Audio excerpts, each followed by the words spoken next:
The third point is, along with the transitional sentence, we must be attentive to the Word of God, cognitive of our gifts when we are setting the standard. Lastly, we must be willing to give our all.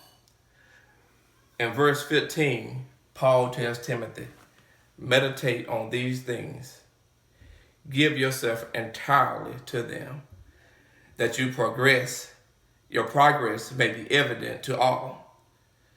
So Paul is telling Timothy, when you're setting the standard as a leader, as a messenger of God, that we must give our all, not 50%, not 90%, but we must give ourselves 100% in teaching and preaching and serving God and serving his people. And so setting the standard takes a clear vision, and it also takes a dedicated work ethic. It's not going to be easy. Everything not going to be a bed of roses, but sometimes it's going to get difficult.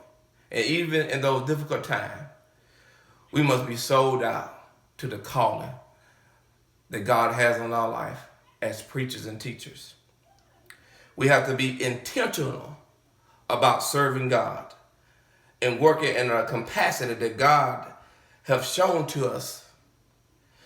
Paul told Timothy to be diligent in working hard and to meditate on his progress. In other words, we must be observant, recognize small accomplishments that amount to be large goals.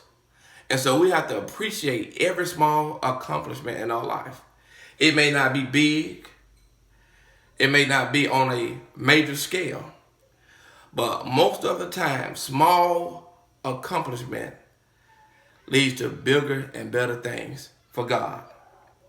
And so we got to give our all. We got to be all in. Colossians 3:23 through 24 tells us, and whatever you do, do it heartily, as to the Lord and not to men, knowing that from the Lord you will receive the reward of the inheritance, for you serve the Lord Christ. So in Colossians it says, do everything heartily, as to the Lord and not to men. And the reason why Paul is telling us in Colossians to do things heartily and to do it for God and not men, because people will cause you to be upset. People will cause you want to throw in the towel. But in your serving and in your preaching and your teaching, you have to understand that you're doing all these things for God. You know, what did Jesus tell the disciples? You go to different places, and if they don't accept the message that you have from God, you shake the dust off your feet and don't look back. Because when people reject the word of God, they're not rejecting you personally, but they're rejecting God. So setting a standard is just like running a business. You'll